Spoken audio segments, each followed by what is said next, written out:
This is Re i4 keyboard with a touchpad and mouse scroll. It connects using Bluetooth or USB dongle. Most RIA models only have radio connectivity, but for me, Bluetooth is must-have for standalone VR headset MetaQuest. Many people use this keyboard with PlayStation, Xbox, Steam Deck, or Smart TV, but I bought it specifically for VR headset and to use it while sitting in a sim racing cockpit. And I chose the US layout, but they have many others as well. I've dreamed of such a device for years, not knowing it already existed. It's very affordable. I paid $18, but would gladly pay more. Previously, using an Apple Magic keyboard and trackpad with a Quest VR for browsing the internet was inconvenient, especially on a couch. And for travel, they were too big and heavy. This mobile keyboard with a built-in touchpad is much more convenient. The keyboard is held like a gamepad, making it comfortable to use away from a desk. And in my sim racing cockpit, where the keyboard and touchpad are far to the side, it's easier to use the Re i4 to adjust settings in Assetto Corsa's content manager. A normal mouse with a keyboard is more comfortable when I have them directly in front of me, but it's not the case in my cockpit. The keyboard has LED backlight, which I thought I'd never use, but it turns out to be very useful in a VR headset, and I use the backlight all the time. The scrolling wheel is also very useful.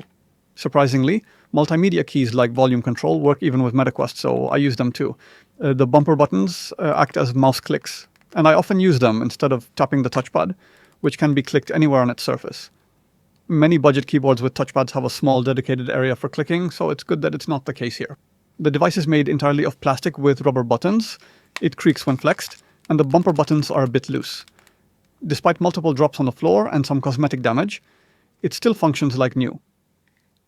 I modified the battery cover with small magnets to attach the keyboard to various surfaces, but they were too weak, and now the cover looks much worse than normally. All to do it again with bigger magnets, so your battery cover will be prettier than this one. This updated model uses USB-C instead of micro USB. It also seems to have fixed the biggest flaw of the older revision of this model, almost 8-second delay after turning on the keyboard when connected with Bluetooth. Mine connects after maximum 2 seconds and with radio dongle instantly, so after turning on the keyboard, I don't have to wait before I can move the mouse cursor. The dongle's range is limited, so I would recommend to use extender cable for better performance. Bluetooth works much better, even behind the walls. I use Virtual Desktop for PCVR, pairing the keyboard directly with the Quest headset, but some keyboard shortcuts don't work this way, even Alt plus Tab. So direct PC connection is useful sometimes. This is not a flaw of this keyboard, as it would be the same with any other. I just wanted to mention it in case someone else uses VR like me. A downside is the battery low level indicator, which shows low charge too late. I can't determine battery life accurately. I use the backlight constantly and rarely turn off the keyboard, just leaving it in standby mode instead.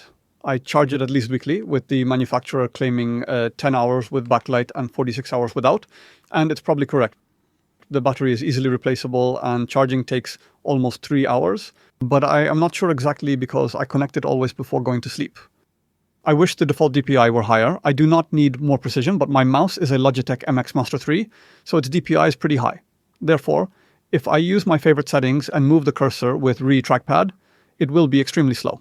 Pressing Fn plus spacebar increases DPI, but only until turning off the keyboard. So I decreased the mouse DPI and increased the cursor speed in the operating system so that the cursor works fast on default DPI, and mouse cursor also works with correct speed. Typing on this keyboard isn't like on a regular one, more like a phone keyboard. It's not ideal for writing articles, but convenient for entering URLs and replying to comments. The keys have a tactile and audible click, with no issues registering presses, though I occasionally misclick bumper buttons if I put my finger only on the edge.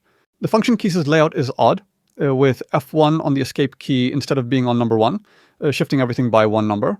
F5, for example, is on button with number 4. They could have started F1 on number 1 key and ended F12 on delete, which is the last button in the row. It's not a major issue since all function keys are labeled, and learning this layout was quick, but it still puzzles me. This might be common, but my other keyboards never had this function buttons layout. In summary, this is a well-designed keyboard with a touchpad, fulfilling its purpose despite minor flaws.